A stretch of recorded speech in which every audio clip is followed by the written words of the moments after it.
பீகிரு சொந்தங்களுக்கு வணக்கம். இன்னைக்கு நேர்காணல நம்மளுடன் இருந்திருப்பவர் இந்து முன்னணியின் மாநில செயலாளரும் வழக்கறிஞருமான திரு குற்றால்நாதன் அவர்கள். வணக்கம்ண்ணா. வணக்கம் நேயர்கள் அனைவருக்கும் வணக்கம். இந்து அறநிலையத்துறை மானிய கோரிக்கையில விவாதத்துக்கு முன்னாடி ஈவேரா அவர்கள் கோவில் நிர்வாக தலைவரா இருக்கப்ப சிறப்பா செயல்பட்டாரு. குறிப்பா ஈரோடு மாவட்டத்துல ஒரு கோவில் நிதி நிலைமையில மோசமா இருந்தது. அவர் தலைவரா பொறுப்பேற்று போகிறப்ப அத லாப நோக்கத்துல செயல்பட்டு போயிருக்காரு. அந்த வகையில இது ஈவேரா அவர்கள் பேரன் ஆட்சியா திரு ஜோசப் விஜய் அவர்களும் செயல்படுறார் அப்படிங்கிற ஒரு கருத்தை முன்மொழிஞ்சிருக்காரு. அதை ஒட்டி உங்க பார்வை. வணக்கம்.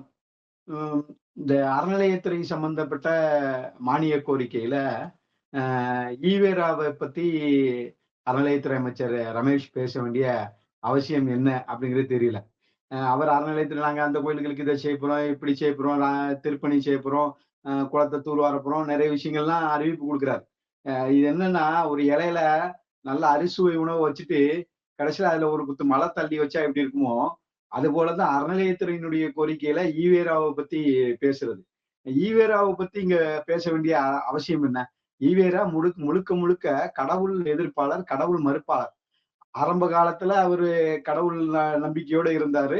அந்த டயத்துல செஞ்ச விஷயங்களை கடவுள் பின்னாடி அவர் பெரும்பாலும் மக்கள்ல சமுதாயத்துல விதைச்ச விதைகள் எல்லாமே ஹிந்து மதத்துக்கு எதிரானவை, ஹிந்து கடவுள்களுக்கு எதிரானவை. விநாயகர் சிலையை 1953 விநாயகர் சிலையை போட்டு உடைச்சாரு ஈவேரா. 1956 ராமர் படத்தை எரிச்சாரு ஈவேரா. 1971 சேலம் மாநாட்டுல ராமனுடைய படத்திற்கு செருப்பு மாலை கொண்டு வந்தாரு. விநாயகரனுடைய சிலையை வீதியில போட்டு உடைச்சாரு. இதெல்லாம் ரமேஷ்க்கு தெரியாதா? இதெல்லாம் ரமேஷ் சட்டசபையில பேச வேண்டியதானே?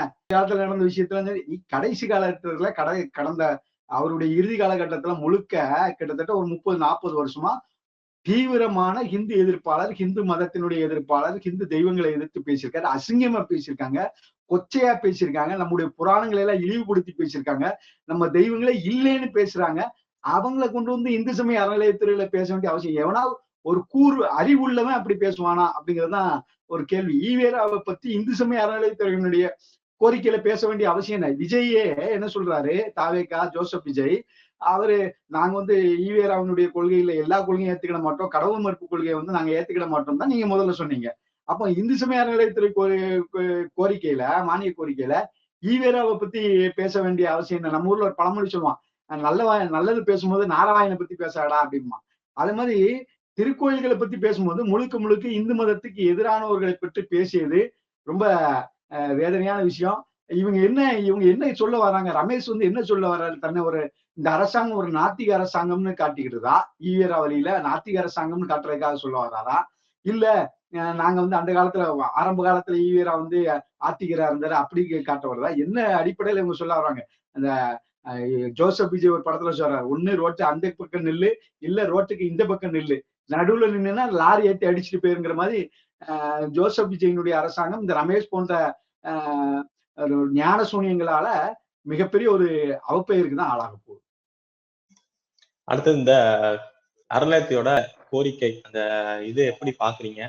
அந்த கோரிக்கைகள் சில விஷயங்கள் அறிவிக்கிறதுக்கு முன்னாடி ஒரு மாலையில அந்த அறிவிப்பு வருதுன்னா, காலையில என்னென்ன அறிவிப்பு, எத்தனை அறிவிப்பு, 106 அறிவிப்பு நீங்க அறிவிக்கீங்க போறீங்க மாலையில அமைச்சர் அப்படின்னு சொல்லிட்டு முன்னாள் அமைச்சர் திரு சேகர் பாபு அவர்கள் சொல்றாரு. இது சபாநாயகரே எப்படிங்க அவருக்கு எல்லாம் தெரியுது அப்படிங்கிறாலும் அவரும் ஒரு ஷாக் ஆகுறாரு.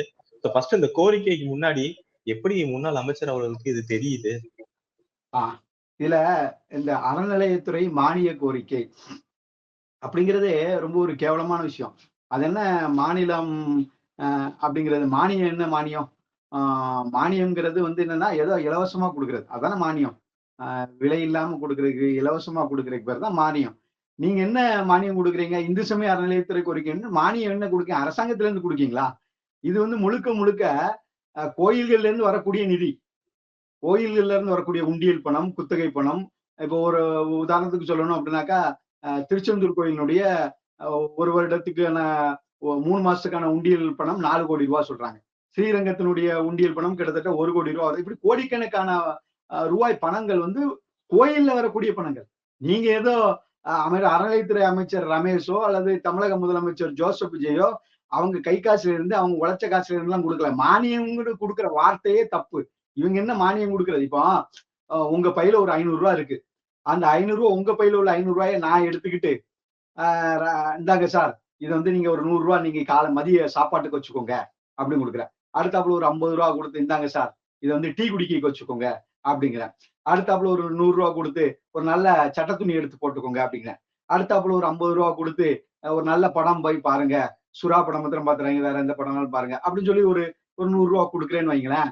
இது நான் கொடுத்துட்டு பாத்தீங்களா நான் உங்களுக்கு எவ்வளவு செஞ்சிருக்கேன், எவ்வளவு உதவி செஞ்சிருக்கேன் அப்படின்னா எவ்வளவு பக்கா பிராடுத்தனமோ திருட்டுத்தனமோ அது போன்ற ஒரு விஷயம் தான் இந்து சமய அறநிலையத்துறைங்கிறது மானியம் கொடுக்கறதுங்கிறது. நீங்க கோயிலினுடைய பணத்தை எடுத்து பக்தர்கள், பொதுமக்கள், இந்துக்கள் கோயில்ல கொண்டு போய் போடக்கூடிய உண்டியல் பணம் 50 ரூபாய், 100 ரூபாய், 200 ரூபாய், 500 ரூபாய், 1000 ரூபாய், இன்னும் பல உபயதாரர்கள் கொடுக்கக்கூடிய கோடிக்கணக்கான ரூபாய், இந்த பணத்தெல்லாம் நீங்க கொண்டு வச்சுக்கிட்டு நீங்க ஏதோ உங்க சட்டப்பையில இருந்து கொடுக்குற மாதிரி மானியம் கொடுக்கறது எவ்வளவு ஒரு அபத்தமான விஷயம். இதெல்லாம் மானியம்னு சொல்றதுக்கு கேவலமா இல்லையா, வெக்கமா இல்லையா? மானியங்கிறது என்னன்னா நீங்க ஏதோ அரசாங்கத்தினுடைய பண்டுல இருந்து அல்லது உங்களுடைய சொந்த பண்டுல இருந்து நீங்க ஏதாவது நிதி உதவி செஞ்சீங்க, அதுக்கு பேர் மானியம் சொல்லலாம். எங்க கோயில்ல உள்ள பண்டை எடுத்துட்டு எங்க கிட்டயே கொடுக்கறதுக்கு என்னங்க மானியம்? இது இது மாதிரி மத்த வழிபாட்டு தலத்துக்கு எடுக்க முடியுமா? சர்ச்சினுடைய உண்டியல் பணத்தை இவங்க எடுத்துட்டு போக முடியுமா?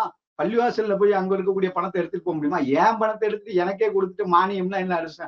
ஒரு அபத்தமான விஷயமா இருக்குது. அதுல வேற நீங்க சொன்ன மாதிரி மாலையில தான் அவர் வந்து அறிவிப்பு வெளியிடுறாரு. காலையிலேயே கொஸ்டின்ல ஆன்சரே லீக் ஆகுற மாதிரி, இவங்க இந்த நீட் தேர்வுக்கு லீக் ஆன மாதிரி இவங்க ஆன்சரே லீக் ஆகி விடுறாங்க. அப்போ எந்த லட்சணத்துல இந்த அரசாங்கம் இருக்கு பாருங்க. எதிர்கட்சியினுடைய எம்எல்ஏ சேகர் பாபு, முன்னாள் அறநிலையத்துறை அமைச்சர், அவர் சொல்றாரு சாயங்காலம் இவரு அறநிலையத்துறை அமைச்சர் ரமேஷ் அவர்கள் அறிவிக்க வேண்டிய விஷயத்த காலையில இவர் சட்டசபையில் அறிவிக்காருன்னா இவங்க அறநிலையத்துறை என்ன லட்சணத்துல இருக்கு? அப்ப தமிழ்நாடு அரசாங்கத்தினுடைய எந்த துறையும் ஜோசப் விஜயினுடைய கட்டுப்பாட்டிலோ, முதலமைச்சரினுடைய கட்டுப்பாட்டிலோ, அமைச்சர்களுடைய கட்டுப்பாட்டிலோ இல்ல. முழுக்க முழுக்க இது திமுகவினுடைய கட்டுப்பாட்டுல தான் இன்னமும் இருக்குதா? அதுதான் நாம முதலே கேட்கோம். இது திமுகவினுடைய வெர்ஷன் 2 தான் இந்த தாவேகாவினுடைய அரசாங்கமா? அடுத்தது அவர் சொல்றாரு, திமுக செஞ்ச அந்த எப்பவும் போல இவங்க வெள்ளை அறிக்கை விடுறாங்கல்ல ஒவ்வொரு துறையிலயும், அதே மாதிரி கோவில்ல என்ன மாதிரியான வந்து குற்றச்செயல் செஞ்சிருக்காங்க, மோசடிகள் செஞ்சிருக்காங்களோ அதை விரைவில் வெளியிடுவோம் அப்படின்னு அமைச்சர் அவர்கள் சொன்ன உடனே அதற்கு சேகர்பாபு அவர்கள் சொல்றாரு, இப்படிதான் சொன்னீங்க, என்ன 7 கோவில் வந்து தணிக்கை பண்ணீங்க, ஆனா ஒரு குற்றச்சாட்டு ஒண்ணுமே மாட்டல. எனக்கு தெரியும், நான் 50 வருடமா வந்து ஆன்மீகத்துல இருக்கேன், சிவன் சொத்து கொலை நாசம் அப்படிங்கிறது எனக்கு தெரியும், நீங்க விட்டு பாருங்கன்னு சேகர் பாபு அவர்கள் சொல்றாரு. ஆனா நீங்க தொடர்ந்து திமுக ஆட்சியில முறைகேடு நடந்ததுன்னு நீங்களும் சொல்றீங்க. நிச்சயமாக திமுக ஆட்சியில, கடந்த 5 வருட திமுக ஆட்சியில இந்து சமய அறநிலையத்துறையில, குறிப்பா இந்து சமய அறநிலையத்துறை பெரிய ஊழல்கள் நடந்திருக்கு. பெரும் தொகைகள் வந்து களவாடப்பட்டு இருக்கிறது. பல பேர் சிக்கியிருக்காங்க. உண்டியல் என்னும் போதே ஈஓக்கெல்லாம் சிக்கியிருக்காங்க, அதிகாரிகள்லாம் சிக்கியிருக்காங்க. ஆனா கோடிக்கணக்கான ஊழல்கள்லாம் வந்து இன்னும் வெளியில வராம இருக்குது. அது வந்து இவங்க நான் வந்து சிவன் சொத்து குலநாசம், பெருமாள் சொத்து பெருநாசம்னு நீங்க டயலாக் விடலாம்னு நினைக்காங்க. நீங்க பண்ணுனதுக்கு தான் தண்டனை. இன்னைக்கு வந்து முதலமைச்சரா இருந்தவர் வந்து இன்னைக்கு வந்து எம்எல்ஏவா கூட உட்கார முடியாத நிலைமையில கடவுள் கொண்டு வந்து உங்களை விட்டுருக்காரு. அது கூட உங்களை வந்து நாசம் செய்வதற்கான விஷயம்தான் அப்படின்னு பாக்குறேன். சேகர் பாபு வந்து சென்னையில ரோடா போய் கதறி அழுது இது பண்ணாரு. திருத்தணிக்கு மேல கோயிலுக்கு போனா கீழே காரை மறிச்சு நிக்க. இதெல்லாம் நீங்க போன காலத்துல, போன ஆட்சி காலத்துல சின்ன பாவத்துக்கான சின்ன சின்ன தண்டனைகள் ஆரம்பமா இருக்கு. இன்னும் பெரிய அளவுல இருக்குது. உங்களுக்கு கடவுள் வந்து அவ்வளவு அரசன் நன்று கொள்வான், தெய்வம் நின்று கொள்ளும் இருக்காங்க. நிச்சயமாக கடந்த 5 வருஷத்துல திமுக ஆட்சியில அறநிலையத்துறையில செஞ்ச மிகப்பெரிய ஊழல்களுக்கு தெய்வம் நிச்சயமாக நின்று கேட்கும். அதை நாமெல்லாம் பார்க்கதான் போறோம். ஆனா இந்த இந்த இப்போ வந்திருக்கக்கூடிய அரசாங்கம், நாம எல்லாருமே பொதுமக்கள் எல்லாருக்குமே தெரியும், கடந்த 5 வருஷத்துல திமுக ஆட்சியில ஊழல் நடந்திருக்குன்னு சொல்றோம். இந்து முன்னணியினுடைய மாநில தலைவர் ஐயா காடேஸ்வரா சுப்பிரமணியம் அவர்கள் ரொம்ப நாளா இந்த ஆட்சி துவங்கின காலத்துல இருந்தே கடந்த 100 நாட்களுக்கு மேலாகவே கேட்டுட்டு இருக்காரு. இந்து சமய அறநிலையத்துறை சம்பந்தமா, ஊழல் சம்பந்தமா வெள்ளை அறிக்கை வெளியிடுங்க, அதுல என்னென்ன இருப்பு இருக்குங்கிற வெள்ளை அறிக்கை கொடுங்கன்னு நாமளும் கேட்டுக்கிட்டே இருக்கிறோம். 100 நாளைக்கு மேல ஆயிடுச்சு. ஆனா இந்து சமய அறநிலையத்துறை அமைச்சர் ரமேஷ் வந்து எந்த வெள்ளை அறிக்கையும் கொடுக்க மாட்டேக்காரு. யார் யார் என்ன ஊழல் பண்ணிருக்கா, கடந்த 5 வருஷத்துல என்ன ஊழல் நடந்திருக்குன்னு தாவேக்கா சொல்லுது. ஊழல் நடந்திருக்குன்னு. அப்ப ஊழல் நடந்திருக்குன்னா என்ன ஊழல் நடந்திருக்கு சொல்லுங்க. 100 நாள் ஆட்சியில வெளியில கொண்டு வாங்க. சும்மா என்ன கம்பு சுத்திட்டு இருக்கீங்க. நாங்க ஃபைல திறந்துருவோம், நாங்க பிரிச்சிருவோம், நாங்க அப்படியே பண்ணிருவோம், இப்படியே பண்ணிருவோம், அந்தா பண்ணிருவோம், இந்தா பண்ணிருவோம், இந்த சினிமா படத்துல டயலாக் விடுற மாதிரி விட்டுக்கிட்டே இருக்காங்க. நடவடிக்கை எடுங்க. 100 நாள் ஆயிப்போச்சுல்ல. என்ன இது பண்ணிருக்கீங்க, என்ன கொள்ளையடிச்சிருக்காங்க, அறநிலையத்துறையில என்னென்ன ஊழல் நடந்திருக்கு வெளியில கொண்டு வாங்க. ஏன் வெளியில கொண்டு வருவதற்கு தயங்குறீங்க? அப்ப ஏதாவது வேற ஏதாவது டீலிங் பேசிட்டு இருக்கீங்களா அப்படிங்கிற கேள்வி இன்னைக்கு மக்கள் மத்தியில எழுந்திருக்கா இல்லையா? அடுத்தது ஃபர்ஸ்ட் இந்த மானிய கோரிக்கைகள், அதுல ஏதாவது உங்களுக்கு வரவேற்பு தக்கது இருக்கதா பாக்குறீங்களா? இல்ல இந்த மானிய கோரிக்கையோட விமர்சனம் இந்து முன்னணியோடது என்ன? இல்ல இவங்க மானிய கோரிக்கைகள்ல வந்து 125 கோடியில 64 கோயில்களுக்கு நாங்க வந்து புனரமைப்பு பண்ண போறோம் அப்படின்னு இருக்கிறாங்க. 16 கோடியில தேர் சீரமைப்பு பண்றோம் இருக்காங்க. 5 கோடியில குளம் சீரமைக்க போறோம் இருக்காங்க. 2 கோடியில புதிய தேர்கள் செய்ய போறோம் இருக்காங்க. இதெல்லாம் வரவேற்க வேண்டிய விஷயம் தான். அதெல்லாம் மாற்றம் இல்ல. ஆனா இது எதுவுமே நீங்க கையில இருந்து செய்யல. இது அரசாங்கம் எவ்வளவு நிதி வருது? அத வந்து அறநிலையத்துறை அமைச்சர் தெளிவுபடுத்தணும். கடந்த ஆட்சியில எதுலயுமே தெளிவுபடுத்தல. இந்த ஆட்சியிலேயாவது அதை தெளிவுபடுத்துங்க. இதுல அறநிலையத்துறையினுடைய நிதி எவ்வளவு? அரசாங்கத்தினுடைய கஜானாவிலிருந்து வரக்கூடிய நிதி எவ்வளவு? அதாவது கோயில்ல இருந்து வராத பணத்துல இருந்து, கோயில்ல இருந்து எடுக்காத பணத்துல இருந்து அரசாங்கம் எவ்வளவு நிதி கொடுக்க போகுது? அதை ஏன் தெளிவுபடுத்தவே மாட்டேங்கீங்க? அதை ஏன் சொல்லவே மாட்டேங்காங்க? அப்ப இது நீங்க அறிவித்த திட்டங்கள் உண்மையிலேயே சந்தோஷமான விஷயங்கள். ஆனா இந்த திட்டங்கள் முறையாக செயல்படுத்தப்பட வேண்டும். இந்த திட்டங்கள் வந்து ஊழல் இல்லாமல் செயல்படுத்தப்பட வேண்டும். கடந்த ஆட்சி காலத்துல பல ஆயிரக்கணக்கான ஏக்கர் நிலங்கள்லாம் இது பண்ணிருக்கு. அறநிலைத்துறையினுடைய நிலங்கள் எல்லாம் சூறையாடப்பட்டிருக்குன்னு அமைச்சர் ரமேஷ் அவர்கள் தான் சட்டசபையில சொல்றாரு. அப்ப அவங்க மேல எல்லாம் நடவடிக்கை எடுங்க. அந்த பத்திரப்பதிவு எல்லாம் ரத்து பண்ணணும்னா அதுக்குண்டான நடவடிக்கைகள்லாம் என்ன எடுக்கப்பட்டிருக்குங்கிறத விஷயமே சொல்ல மாட்டாங்க. சும்மா பொதுக்கூட்ட மேடையில பேசுன மாதிரி அவர் அப்படி ஊழல் பண்ணிட்டாரு, இவர் இப்படி ஊழல் பண்ணிட்டாரு, அந்த பண்ணிட்டாரு, இந்த பண்ணிட்டாரு. உங்ககிட்ட அதிகாரம் இருக்குங்க. பொதுமக்கள் பேசுறது வேற.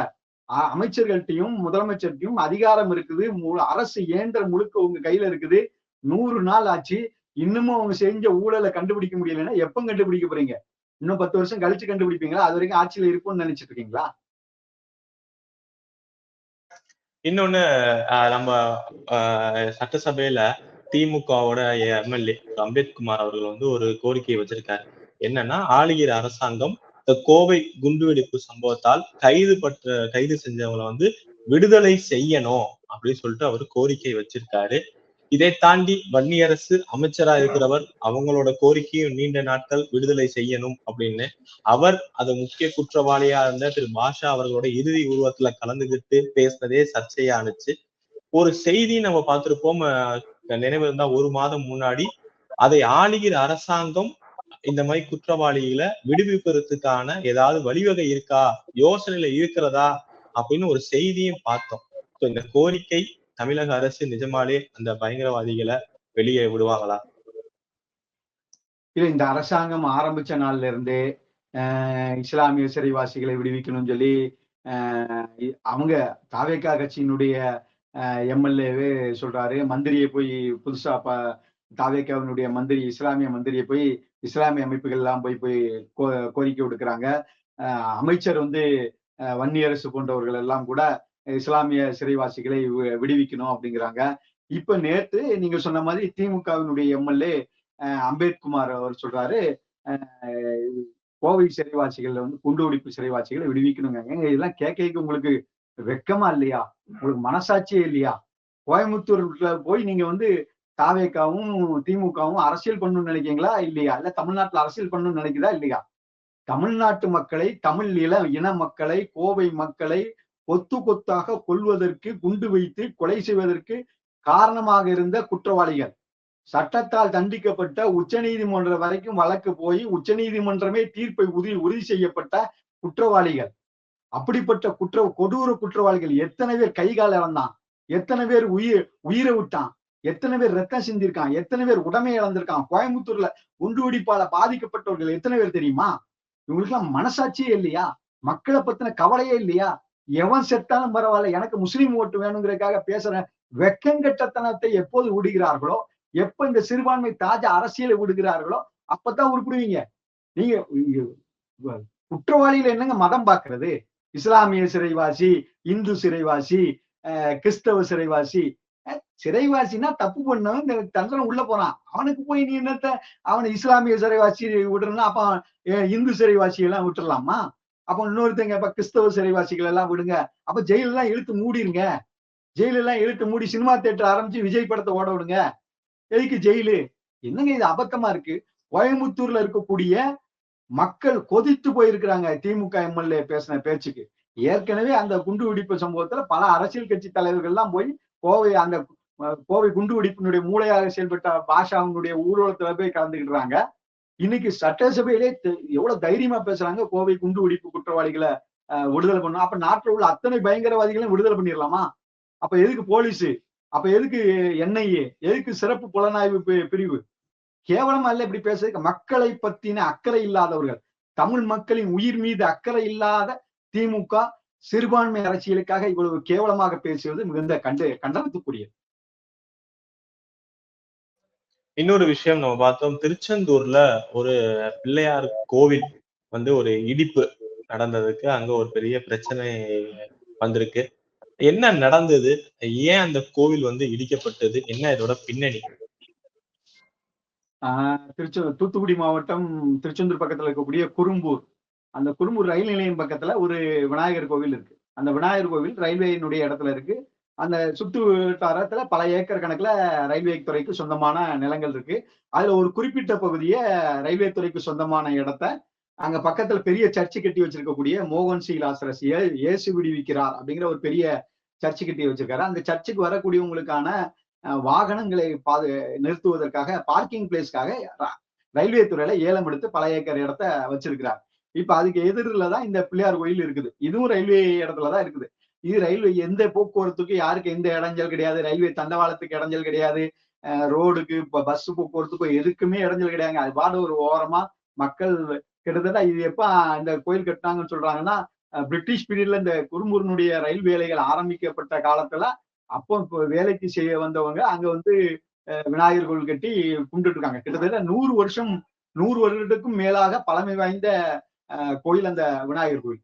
அந்த விநாயகர் கோவில குறும்பூர்ல இருக்கக்கூடிய ரயில்வே துறையில் இருக்கக்கூடிய எப்பெல்லாம் கிறிஸ்தவ அதிகாரிகள் அங்க இந்த மதுரை கோட்டத்துல உயர் அதிகாரிகளா வராங்களோ அல்லது குறும்பூர் பகுதியில அதிகாரிகளா வராங்களோ அப்பெல்லாம் இந்த கோயிலை இடிக்கணும் சொல்லி யாராவது ஒருத்தர் வந்து ஒரு கிறிஸ்தவர் தான் ஒரு பொதுநல வழக்கு போடுதார்.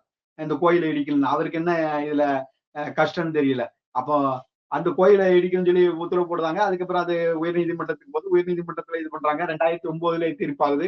தீர்ப்பானதுக்கு அப்புறம் கடந்த ஒரு 10-15 வருஷமா அதை பத்தின பிரச்சனை வரும்போதெல்லாம் இந்து முன்னணி அதுக்கு எதிராக குரல் கொடுத்து மக்களை திரட்டி போராட்டம் நடத்தணும்னா அந்த கோவிலை வந்து இடிப்பதுங்கிறது தள்ளி போயிட்டே இருந்து. இப்ப ஆட்சி மாற்றம் வந்ததுக்கு அப்புறம் தமிழகத்துல ஜோசப் விஜயினுடைய அரசாங்கம் வந்ததுக்கு அப்புறம் சிலருடைய தூண்டுதல், இன்னும் சொல்ல போனா இதுல மோகன் சி லாசரஸினுடைய தூண்டுதல் கூட இருக்கலாம் அப்படிங்கிற கருத்து வருது. ஏன்னா மோகன் சி லாசரஸ் எப்படி ஒரு அந்த ரயில்வே துறை இயக்கக்கூடியவர் அப்படிங்கிறதுக்கு ஒரு சின்ன உதாரணம் சொல்றேன். 2012ஆம் ஆண்டு குறும்பூர் ரயில் நிலையத்துல ஒரு கட்டடம் திறக்காங்க. இன்னைக்கு கல்வெட்டு இருக்கு, மறைக்க முடியாது. அந்த 2012ல ஒரு கட்டடம் திறக்கும் போது அந்த கட்டடத்தின் திறப்பாளருக்கு இப்ப அந்த கல்வெட்டுல பாத்தீங்கன்னா ரயில்வே துறையினுடைய மேலாளர் பேர் இருக்கும். 2வது யார் பேர் இருக்குன்னா இவரு மோகன் சி லாசரஸினுடைய பேர் இருக்கும். இவங்க 2 பேர் தான் கல்வெட்டு. ஒரு மத்திய அரசாங்கம் நடத்தக்கூடிய ரயில்வே துறையினுடைய கல்வெட்டு 2012ல திறக்கும் போது மோகன் சி லாசரஸ் பேர் மட்டும்தான் அந்த கல்வெட்டுல இருக்குன்னா அவர் வந்து ரயில்வே துறையை எந்த அளவுக்கு தன்னுடைய கைக்குள்ள கட்டுப்பாட்டுக்குள்ள வச்சிருக்காங்க. அதனுடைய விளைவுதான் இன்னைக்கு இந்த குறும்பூரினுடைய விநாயகர் கோவில் அகற்றதுக்கு பெரிய பகீரத பிரயத்தனம் பண்ணி இன்னைக்கு கோர்ட்ல எல்லாம் போட்டு போலீஸ் பாதுகாப்பு கேட்டு இன்னைக்கு நைட்டு ஒரு மணிக்கு போய் காவல்துறை நூற்றுக்கணக்கான போலீஸை கொண்டு போய் தமிழ்நாடு காவல்துறை குமிச்சு அங்க இருந்த பக்தர்கள், இந்து முன்னணி நிர்வாகிகள் எல்லாத்தையும் தரன்னு இழுத்து வெளியில தள்ளி மனித உரிமை மீறல் எல்லாம் நடத்தி அங்க இருந்த அந்த ஹோமம் வளர்த்து சாமி கும்பிட்டு இருந்தாங்க. அந்த ஹோமத்தெல்லாம் தீயணைப்புத்துறை இந்த இதை வச்சு தண்ணி வச்சு அடிச்சு நாசப்படுத்தி தமிழ்நாடு அரசாங்கத்தினுடைய காவல்துறை ஏன் இவ்வளவு ஒரு கொடூரத்தை செய்யணுங்கிறதுக்கு தெரியல. திமுக அரசாங்கம்னா கடந்த 5 வருட ஆட்சியில நூற்றுக்கணக்கான கோயில்களை இடிச்சாங்க. இப்ப இவங்க ஜோசப் விஜயினுடைய அரசாங்கம் ஆரம்பிக்குதா? இது ஜோசப் விஜயினுடைய அரசாங்கத்துக்கு பின்னணியில யார் இருக்குதா? யார் இதை தூண்டி விட்டா? இவ்வளவு நைட்டோட நைட்டா இத்தனை போலீஸ் வந்து இந்த கோயிலை இடிக்க வேண்டிய அவசியம் இல்லை. கேட்டா என்ன சொல்லுவாங்க, ரயில்வே நிர்வாகம் வந்து ஹைகோர்ட்ல ஆர்டர் வாங்கினாங்க, நாங்க பாதுகாப்பு கொடுக்க மாட்டோம். நான் கேட்கிறேன், ஹைகோர்ட் ஆர்டருக்குலாம் ஜோசப் விஜய் அரசாங்கம் மரியாதை கொடுக்குன்னு சொன்னா, திருப்பரங்குன்றம் மலை உச்சியில தீபம் ஏத்தலாம்னு கூட ஹைகோர்ட் சொல்லி இருக்குது. அந்த ஹைகோர்ட்டினுடைய தீர்ப்புக்கு இந்த அரசாங்கம் மதிப்பு கொடுக்கணுமா வேண்டாமா? எதுக்கு சுப்ரீம் கோர்ட்டுக்கு நீங்க அதுக்கு எதிர்த்து நீங்க மேல்முறையீடு போறீங்க? அப்ப இந்து கோயிலுக்கு ஒரு விஷயம்னா மட்டும் நீங்க வந்து அப்பீல் போவீங்க. கோயிலை இடிக்கணும்னா மட்டும் உடனடியா அந்த தீர்ப்பை செயல்படுத்துவீங்களா? நல்ல நைட்டோட நைட் அங்க இருந்து இடிக்க வேண்டிய அவசியம் என்ன? மறுநாள் காலையில கோயில் எந்திரிச்சு ஓடி போடுறா, கோயில் நவுண்டு ஓடிருமா? என்ன ஏன் ஏதோ தீவிரவாதியை பிடிக்க போற மாதிரி நூத்துக்கணக்கான போலீஸை விட்டு கேவலமா இல்லையா? இதே மோகன் சி லாசரஸ் மேல கடந்த கடந்த வாரம் இதே குரும்பூர் காவல் நிலையத்துல மத மோதலை தூண்டுற வகையில பேசியிருக்காருன்னு சொல்லி இந்து முன்னணி சார்பா மாநில துணைத் தலைவர் வி பி ஜெயக்குமார் அவர்கள் ஒரு புகார் கொடுத்திருக்காரு. காவல் நிலையத்துல போய் புகார் கொடுத்திருக்காரு. அந்த புகார் அடிப்படையில மோகன் சி லாசரஸ் மேல கைது பண்றதுக்கு, அவர் மேல நடவடிக்கை எடுக்கிறதுக்கு குரும்பூர் காவல்துறைக்கோ, தூத்துக்குடி மாவட்ட காவல்துறைக்கோ, அல்லது தமிழ்நாடு காவல்துறைக்கோ, தமிழ்நாடு முதலமைச்சருக்கோ துப்பு இல்ல. ஆனா நைட்டோட நைட்டா போய் குரும்பூர்ல போய் விநாயகர் கோயிலை இடிக்கீங்களா? அநியாயமா இல்லையா? இந்துக்கள் உங்களுக்கு ஓட்டு போடலையா? நீங்க என்ன செஞ்சாலும் நாங்க வேடிக்கை பார்த்துட்டே இருக்கணுமா? அநியாயம்ங்க. இதெல்லாம் மிகப்பெரிய அக்கிரமத்தை இந்த தாவேக அரசாங்கமும் ரயில்வே துறையும் நடத்தி இருக்கிறது ரொம்ப வேதனையான செயல். இன்றைக்கு ஆயிரக்கணக்கான மக்கள் இப்போ போராட்டத்துக்கு இந்த மாலையில போராட்டம் இருக்கு. தொடர்ந்து இது போராட்டம் நடக்கும். மீண்டும் அந்த இடத்துல கோயில் வரும் வரை அங்க இருக்கக்கூடிய மானமுள்ள உணர்வுள்ள இந்துக்கள் விடமாட்டோம். இவ்வளவு நேரம் உங்க நேரத்தை நம்ம தளத்துல வந்து பயந்தமைக்கு ரொம்ப நன்றி. நல்லதே நடக்கும். வாழ்க வளமுடன். நன்றி. வணக்கம்.